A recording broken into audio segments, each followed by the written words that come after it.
fire left the mountains ghostly gray, vast slopes frozen still but for dust devils wandering the ash. Fire crews were conducting a last big operation in the high country, burning a ridge above Hartman Ranch to keep the main fire from mushrooming into a roadless wilderness where condors soar. The Thomas Fire had already torn through disparate points of Southern California, beach enclaves, orange groves, rural canyons, golf retreats and suburban cul-de-sacs. Flames ignited fan palms against the Pacific surf and cedars on high granite peaks. Residents along the flame front had seen fires come out of the mountains many times before, at horse ranches in Ojai, at farm worker camps in Fillmore, at Tuscan estates and stands of olive trees in Montecito, but never had they all been threatened by a single fire. The Thomas Fire became California's largest by size since modern record-keeping began, standing at over 281,900 acres as of Friday. It raced from the urban edge to deep into the Los Padres National Forest like no fire before it, covering huge distances unobstructed and mostly unseen.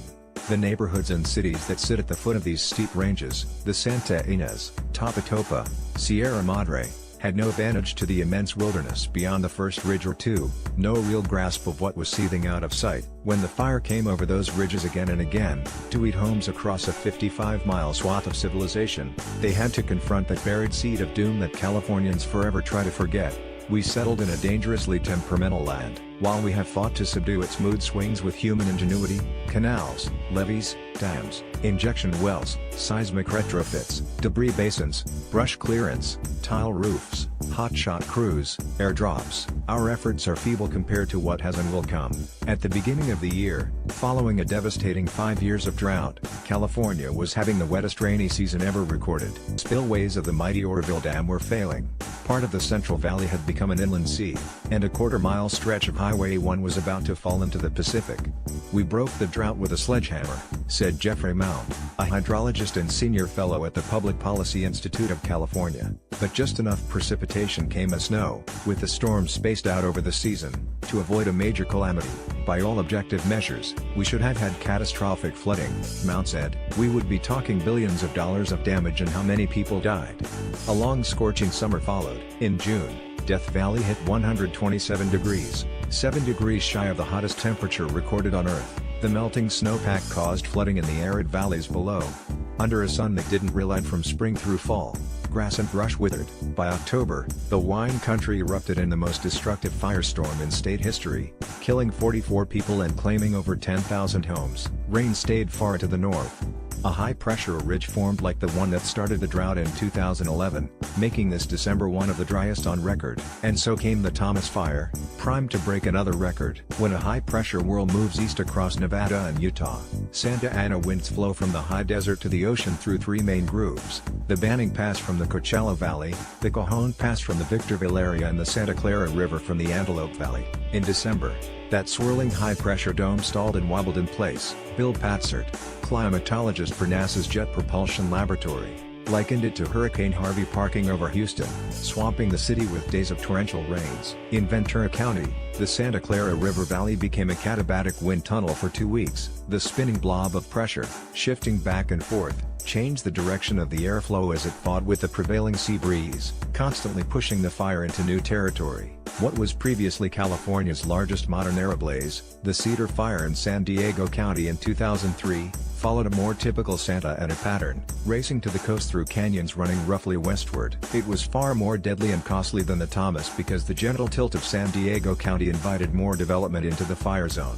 The Cedar's toll was 15 people and 2,820 structures. The Thomas Fire has claimed 1,063 structures and one firefighter's life. The terrain it consumed is more rugged, most of it protected or prohibitively steep to build on.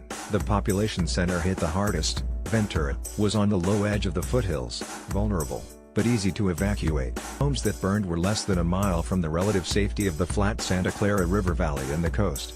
No one died there. Among the streets worst hit, Via Juan Jolando, a typical post-war street of ranch and Spanish homes, diamond grid windows, lush front lawns, birds of paradise, baby blue plumbago, Italian cypress. Raul Gamino, a retired car salesman, had lived on the street for 42 years and used to hike in the hills above his home with his grandchildren. But he never gave much thought to how those dry grass hills connected to the mountains beyond, how fire from far away could whip across it in his sleep. He never imagined a fire that would cover 440 square miles. As the Thomas would, his thoughts generally followed the view, the green coastal plain to Point Mugu and the Pacific. Over the years, Gamino, 75, had watched countless hours of news reports on flames in Montecito or Santa Barbara. Those disasters seemed distant to him, way up the coast, the way a Lawndale or Culver City resident might watch a blaze in Malibu. He could smell the smoke, ponder the ash and the strange orange light. But they lived in fire country, he did not, he thought. On December 4, when a friend told him fire was burning up the valley in Santa Paula, he said, it never gets here. It never happened before. I've been in Ventura for 53 years. That night, embers machine-gunned southwest down a boot heel of eroded ravines known as Sulphur Mountain. As the sky lit up orange, he and his wife Yolanda fled with just a pillow and blankets. They slept in their SUV in a Walmart parking lot. The fire followed the hills to the heart of downtown Ventura, burning right up to the back of City Hall.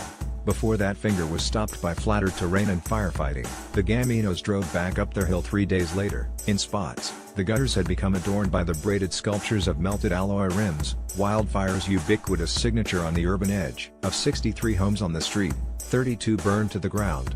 The Gaminos' yellow stucco and tile house survived, as if nothing had happened at all. The lawn was still green, their king palms luffed in the breeze. Yolanda cried out of relief and sadness and pure shock.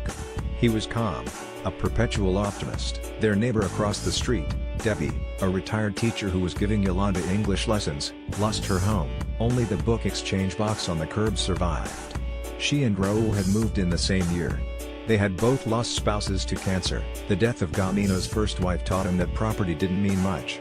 The only thing that is important is your life. We worry too much about property, he said, but the scope of personal loss on a street like this is as hard to fathom as is the scale of the fire itself. On Via Juan Julando, you can see hints of it. Debbie's book box. The old meticulously kept Rambler with white wall tires, scorched in a driveway. The silence of a ruined home but for the handmade tin windmills still clanging and spinning in the wind. The melted children's swings.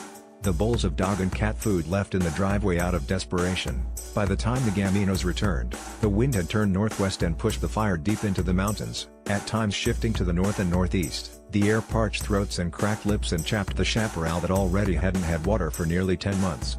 The constant was the dryness, said Patsert, the climatologist. The most worrisome finger of the conflagration crawled west along the Santa Ynez into the territory of another fearsome downslope wind, the local sundowner, which hits just after sunset as interior temperatures in the valleys drop fast. For over a week, crews bulldozed and hand-cut lines along the ridge to keep the sundowners from driving the fire straight into Montecito, to limited success. Now the fire's prolonged tour came to some of the wealthiest real estate in the world, dragging castle owners into the collective experience of modest suburbanites, avocado growers, beach shack dwellers, crop pickers and back to the landers. On December 20th, strong sundowners were predicted, this time threatening Santa Barbara. On Via Juan Julando and Ventura, the fire had passed and the Gaminos went about their routine, drove to the local LA Fitness for a Zumba class, raked the avocado leaves in the side yard.